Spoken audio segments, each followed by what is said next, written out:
Today I'm going to show you guys how to cure vampirism in the Elder Scrolls 4 Oblivion Remastered. Now the way I got it, I was just doing a random quest and I had to go into the cave and fight some vampires for some vampire hunters. I waited and all of a sudden I got this pop-up that said, talking about fangs and shit, and then you start getting vampiric powers, so I already knew what was happening.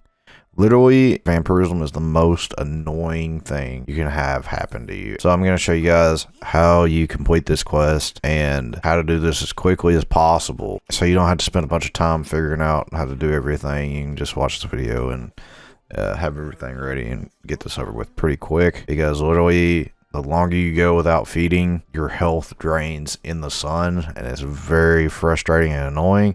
Also, if you're taking sun damage, you can't fast travel. The first thing, I can't remember exactly how I got the start of the vampire cure quest. I know it was something to do with the castle in Skingrad because you have to go back there for the ending. But you have to go to this spot on the map. It's called Drakelow, and you have to talk to this lady. Her name is Melisande or whatever. She's going to give you, like, the first step is to bring her 5 empty grand soul gems. And that was by far the hardest part of the whole entire quest. You can always tell when you're a vampire. If you go in a third person, you're smoking. And all the guards basically tell you look pale and stuff like that. To find empty grand soul gems, you need 5 of them. The very first thing you can do is go to the Mystic Emporium in the Imperial City and talk to Calendil, who's the shop owner, I guess. And he has 1 empty grand soul gem.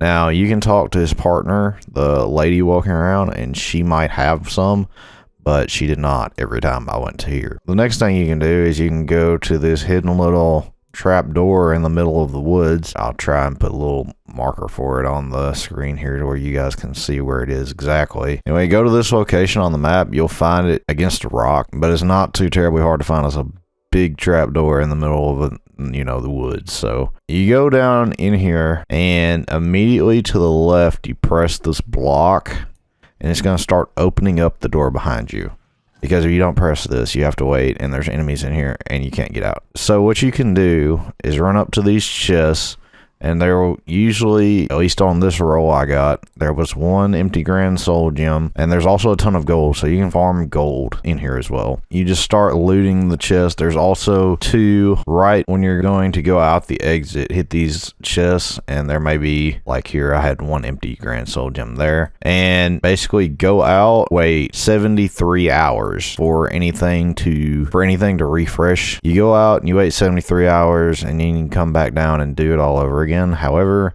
if you're a vampire, you're going to have to find somewhere to feed. So the easiest ways to feed is to go to Skingrad and run around the perimeter of the city, and you'll find some beggars just laying on the ground. You also can find Welkin stones here. There's several scattered throughout the room, so you can pick those up. But as you can see, sometimes you just get grand soul gems that are full, and there's no way to drain them. But luckily, I think every time you go down there, usually you're going to get at least 1 empty grand soul gem. And you can just keep spamming this over and over again and get a ton of money and stuff as well. So as you can see, I have 4 empty grand soul gems, and I just got tired of having to go back and forth and stuff. You can go to at least on my playthrough, I was able to go to the Coral Mages Guild, and you talk to Angelmo. I probably just butchered that. But anyway, you can barter with him. He had empty grand soul gem for me, so I was able to get my 5 there. So once you have the 5 empty grand soul gems, you go back to Drakelow and you talk to Melisande or Melisande, whatever. And now what you're going to have to do is you're going to have to get Argonian blood with an enchanted dagger. You're going to have to get 2 shoots of blood grass, which is found inside of the Gate of Oblivion. You're going to have to get 6 cloves of garlic and nightshade. And you also need the ash of a very powerful vampire, which is the next step of the quest, where the waypoint takes you. Go to the location. It's a cave. It's called Redwater Slough. Anyway, you go here and you'll basically go through, kill all the mobs, and you're gonna find Hindoril, and you're gonna kill him. He's fairly easy with a bow. You can kill him.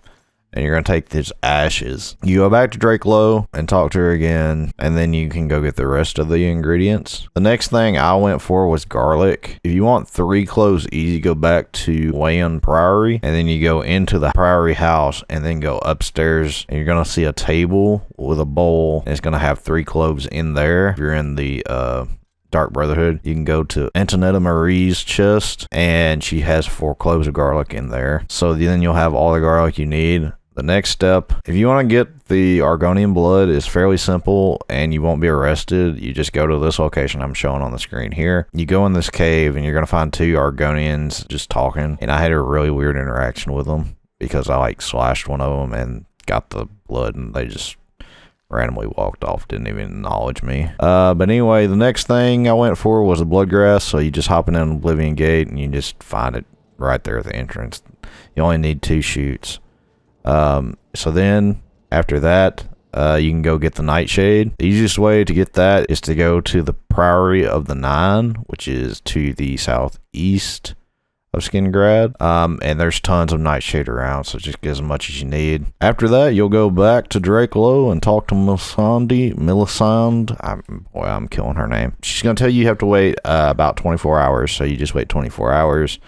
And she will give you 2 potions to cure vampirism. Of course, one is for the counts or whatever, the ruler of Skinrad, the guy who lives in the castle. Is 1 potion for his wife. The other one you can drink. Thought I was going to need it, so I kept it with me. But you go back to Castle Skingrad, and you're going to talk to Hall Lyres, the Argonian lady, and she's going to tell you to follow her, and she's going to take you to this little like secret door. And you go down there, and the Count and Melisande is down there along with his wife. Basically, you wake her up to give her the potion, and she drops dead. Pretty funny. But once you do that, he says he needs some time to figure everything out. So I waited, I think, roughly about 3 days. I waited quite a bit, and I got tired of waiting because nothing was happening. And as you can see, my health is draining very quickly because I haven't fed in so long that I just went up there and I trespassed into his little private quarters. But I didn't get arrested or anything. He talked to me and gave me 2,500 gold. You complete the quest, and you drink the other potion, and you're no longer a vampire, because that is the most annoying thing in Oblivion. But anyway, guys, I hope this helped you guys out. Let me know what you guys think down in the comment section below. I'll see you later with another video.